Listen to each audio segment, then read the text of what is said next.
fix or purchase strategy. You have to either have a short-term goal or a long-term goal. If you're on short term, you're a flipper. If you're on long term, you're what's called a buy and hold. Means you're going to buy it, hold it, rent it, then flip it. A lot longer, usually going to have it no less than 2 years. Short term means you're going to have it for 90 days, maybe 120. That's it.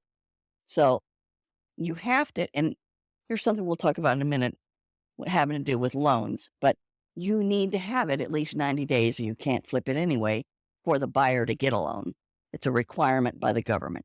FHA and VA and conventional mortgages require that. I do suggest that you buy that your ARV is less than your normal conventional and FHA loan limit guidelines. Now, what's an ARV? After repair value. After repair value is a retail price. That's how it is. List price on MLS, multiple listing service for realtors. Retail price, what you see out there that's on the market. ARV is after repaired value. Okay? Same thing. Buying public only can afford, 75% of them can only afford what the loan limits are for an FHA or a conventional loan. Right now, FHA just moved up to $526,000. So no matter what, if I want an FHA buyer, which probably I will have at that range, I can't buy anything that's going to be more than 350. Can't put in more than maybe 75,000 on my renovation cost. I still have to pay for closing costs, remember, and I got to have a profit. So I have an equation that I give you that you work off of, so you know what you can buy at, how much you have to add for this, and this. That gives you the sales price or ARV you would have for the property. You have to work with that number. It's your Bible. It's not even a suggestion. It's a Bible. Okay. So that's important. Like I said, once you exceed that, lose 75% if you're buying public. That's not a good thing to do. Your first year that you get in this business, I want you to stay with bread and butter deals. We also, in the South, I'm in Dallas, we call that lipstick on a pig. All you're going to be doing is the easy stuff.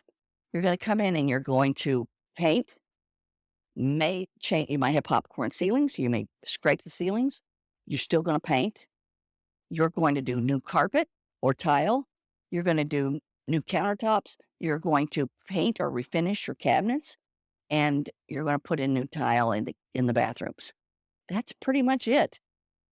Don't want you doing anything else. You're not going to make a ton of money doing that, but you can make around $40,000 doing that. Anything is lipstick on a pig. Even if you're the slowest renovator in the world, you can get that done within 90 days and still get that house sold. So those are good to stay with. Like I said, first year, get your feet under you so you know what you're doing. After that, you can start taking on the big stuff. The ones that require you to move walls. The one that requires you to rip out walls, take down doors, change out windows, move a window from a door where a door was. All sorts of things you can do, but you're not ready for those in year one unless you're in the construction business. Self-perform or hire a contractor. Okay, you guys that are in the construction business, I know the first thing that comes across, oh, I can do that. Yeah, you can. But the problem with that is you're taking more time to do it than to find your next flip or get all the other things done that you need to work on. So there's not enough hours in the day for you to be the one that does the work on the flip and do all the other ancillary things required to run your business. I strongly suggest you don't do that. If you do anything yourself, make it something small. You put on hardware. Okay, that might take you a couple of hours at the end of the day. All right, that works. You need to paint a wall, not a house, a wall. Okay, that can be done too. Do not be out there schlepping wood, bringing in sheetrock, putting down tile. Don't do it, okay? You need to get used to a fast-paced construction process. That's the one thing that I have a little bit of an issue with my construction guys. You guys are not used to the fast pace that this particular type of business requires. You can probably build a house in 6 months. I don't have 6 months. I have 60 days. That's 2 months. Okay. So now your schedule went from this to that.